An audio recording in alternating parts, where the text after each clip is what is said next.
Hello there, and welcome back. So, originally, I had planned to do a small little video about Brink, because Brink is it's one of those games that sort of came out, everyone forgot about it, and then moved on. And I was curious why, because it wasn't exactly a bad game, it wasn't a horrible game, it was average. I mean, it was just that, it was just an average thing. So, what do you normally do? Well, when you start doing these things, you sort of have to do a little bit of background research. So I'm looking back over it to sort of see what was it about this game that made it not be a commercial failure, but then again not be a massive success. Why weren't people talking about it more? It was a unique little game in some regards. Class-based shooter with objectives and a parkour system, which helped it stand out for me. That made me interested in it when I heard that there's a parkour system, because who doesn't want to be able to jump over a railing and then wall run for a little bit and then just sort of climb up to places that you're not meant to go and then fall down and break your neck and laugh about it? But regardless, it got me thinking, okay, let's find out why. What happened here? So I start going over the things and I start doing the basics, how was it critically reviewed, all this kind of stuff, and it didn't review bad. Like I said, it wasn't a critical flop. It wasn't like a massive failure. Yeah, some people gave it 2 stars, or it averaged to 7 or something like that, round about the 8s. Again, that's not a horrible thing. I mean, to this day, it's done about 2.5 million copies worldwide, which isn't fantastic, But in regard to the money that was poured into it, it wasn't awful either. So, okay, so critical decimation isn't the cause. What about something else? So, started to think to myself, okay, if critical mauling didn't damage this game, what about its user base? It seemed to have a very healthy user base as it was going through, and it just kind of slid away, so to speak. It just kind of peters out. And it's just a case of, well, okay, so people just lost interest in it. I mean, I know it wasn't a fantastic game, but it was average. It was a solidly good game. But that led me to find out some other information. And we're moving away from Brink now, because a similar thing happened with 3 other games. And these are 3 other games that showed up as potentially great games, really, really like high-end great games. But again, they just seem to just be good games that's just unnoticed. What are they? Well, Shadows of the Damned is one, and you're probably wondering what that is. And you wouldn't be wrong. You think I'm being sarcastic, but Electronic Arts gave that game nothing in terms of a marketing budget, so I feel bad for them in that regard. What was another one? 3rd one on the list, Bulletstorm. Now, Bulletstorm was a interesting first-person shooter. It sort of wanted to go back to the old twitchy days and go completely over the top and have a laser whip and booting people off things and going for combo kills. Again, not an awful idea, not an awful game. But, again, it was good. It was a good game.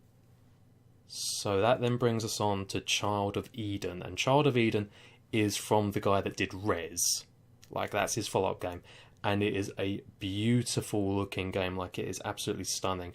Even I completely missed this one on its initial release. And I regret that. I deeply regret that I missed that game. But you can't really blame me, and you can't blame yourself either if you've never heard of that game. If you have heard of it and you bought it, good on you. Good on you for supporting that.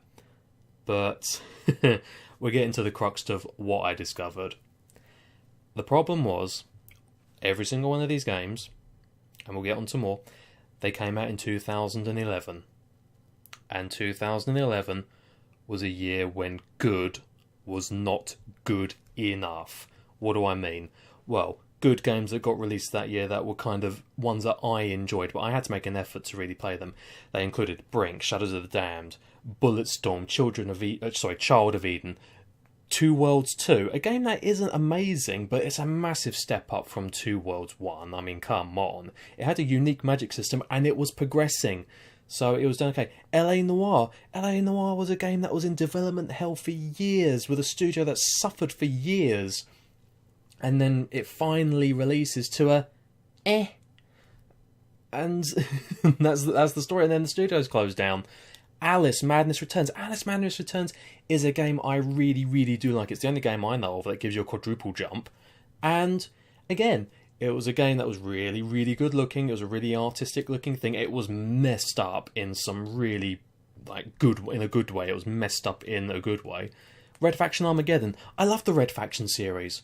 And I bought Armageddon. I thought, oh, this is actually okay. You know, it's not quite the same level as, say, the original, but it wasn't awful. And I know you mostly rebuilt stuff, which is kind of going against the whole engine that they've got going from, where the deformation of the geometry is paramount to everything. And again, these are good games. These aren't bad games. But again, 2011 will always go down as the year where you had to be exceptional. You had to be truly exceptional, because what came out in 2011? Well, let's start off with, I don't know, a little game by a little unknown studio. It was an indie game at the time called The Witcher 2. You know, that kind of came out. What else came out? Portal 2. Yep. Okay. Right. That's a big one there. But what about something, you know, something a little bit lower end? Oh, Marvel vs. Capcom 3. Okay. Right. Okay. Fine. Right. No, there's nothing else that's going to be coming out that's going to be, you know, quite as looking forward to. Is that Deus Ex Human Revolution? Okay. Right. Fine. Fair enough. Anything else there? Anything else want to come out? Batman Arkham City? Oh my days. So already we've just, like, the headspace for what you need to be at is, the margin is right up there. Like, the bar has been set and you need to match this. So what else? We've had Batman Arkham City. Okay. Portal 2. Okay. Uncharted 3? Oh, Uncharted 3! Oh my days. Okay, so Uncharted 3's come out to critical acclaim and commercial acclaim, and everyone is loving it who owns PlayStation 3. They're lapping it up. What else is there? Killzone 3? Oh, okay. Right. Okay, so not one, but another one with a 3 on the end of it. Okay, what about Xbox? Has Xbox got anything nice coming out? Gears of War 3? Oh, fantastic. Fantastic. So we've got Gears of War 3 as well. You know what? And these are fantastic games, and the bar is so high at this point. The bar is right up here. And then what happens towards the end of the year? Oh, Modern Warfare 3 comes out. Well, that has pretty much cemented a huge portion of the market to itself right there. And the really sad thing is that Call of Duty Modern Warfare 3 came out on the exact same day as the Metal Gear Solid HD collection, and Konami wonders why that didn't do very well. You just don't do that. And of course, you can't have Modern Warfare 3 come out because it's the same year that Battlefield 3 came out, and that's when the big clashing of the heads happened. The big, are you in the Call of Duty camp, or are you in the Battlefield 3 camp? Are you in for the Twitch shooting arcadiness of Call of Duty, or are you in for the quote-unquote simulation shooter that is Battlefield 3? It was a terrible year for something new to try and break into the market. It was so unfortunate. Like, the timing could not have been worse. Not to mention that there were some not good games. Like, these aren't good games, but if I announce the names, you can imagine how much hype was built up behind them. Legend of Zelda Skyward Sword. I mean, come on, it's Legend of Zelda Skyward Sword. I hate the game personally because I think it treats you like a baby, and the controls, like the forced motion control flying. Anyway, I'm not going to get into that. Dragon Age 2. Not a terrible game. Not a terrible game at all, but it didn't live up to Origins. It was not on the same level as Origins. We all know that. And of course, the year that it finally got released, the year when Duke Nukem Forever finally hit the shelves, it got pushed out the door. And although it has like this real tongue-in-cheek nonsense about itself, at the same time, I kind of say to myself, you stupid game. Let's face it, if you bought Duke Nukem Forever day one, you bought it out of two reasons. One, you were waiting for that game since 13 years ago. Like when that game, because that game was in development for 13 years, you were waiting for that since Duke Nukem 3D. You were just waiting for that game when it was first announced, and it looked nothing like what it is now. That's one of the only reasons why you got it. And the other was that you fell into the hype culture that fell behind it. Again, it's a game that I find maybe a tongue-in-cheek kind of comedy about it, but I wouldn't class it as a game you need to have in your collection. And this is the pattern. This was the pattern of 2011. You're probably sitting there now thinking, well, this is a very, very depressing little vlog you got going here, Drat. Talking about how potentially great games got crushed under much, much bigger titles a year where you needed to be either a sequel or an established name or have a 3 or a 2 on the end of it, as I said. It was a year where so much came out that was so high tier that if you were any lower, you'd just be passed over. And it's a real shame that that's happened to quite a lot of good games. I mean, if you just look up what games came out in 2011, you'll probably see something there that you'll think, oh, I would have enjoyed that. But then you see what was released around it, and you can understand why it got overshadowed. You'll understand why it was just... Well, you'll understand why you ignored it. You'll understand why you ignored it.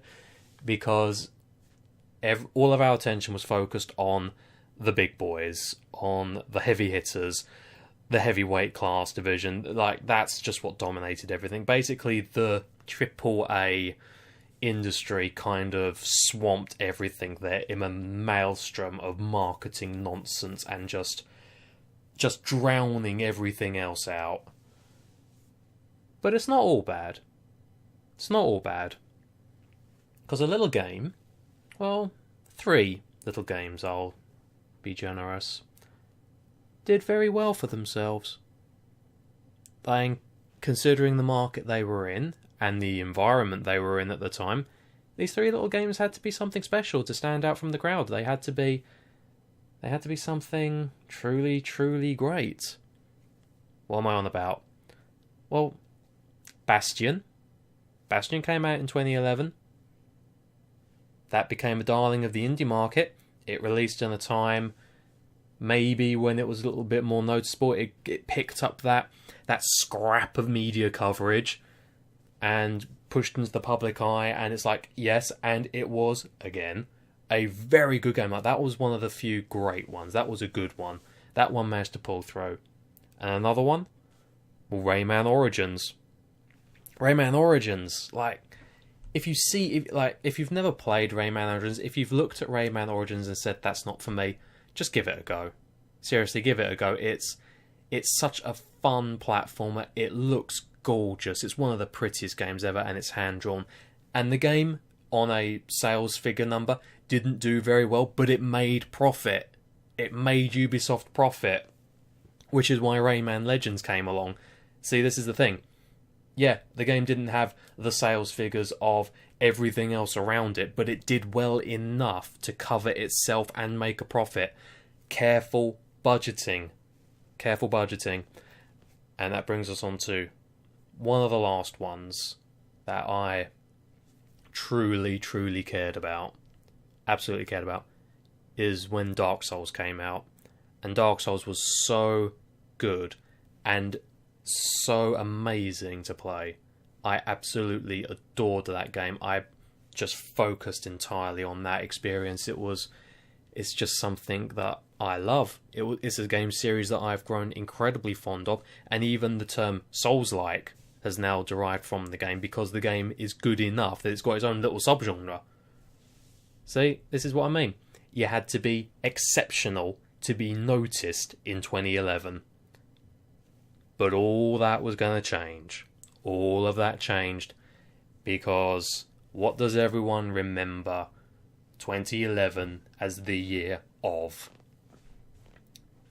If you remember the phrase 11, 11, 11, then you're already telling yourself that when Skyrim came out, when the Elder Scrolls V Skyrim hit the scene, that was it. That was it. That was the killing blow for the year. That was the year's critical hit. And it's still one of the defining moments of 2011. And it sort of, again, sets a precedent. 2011, the year where good was not good enough. You had to be great.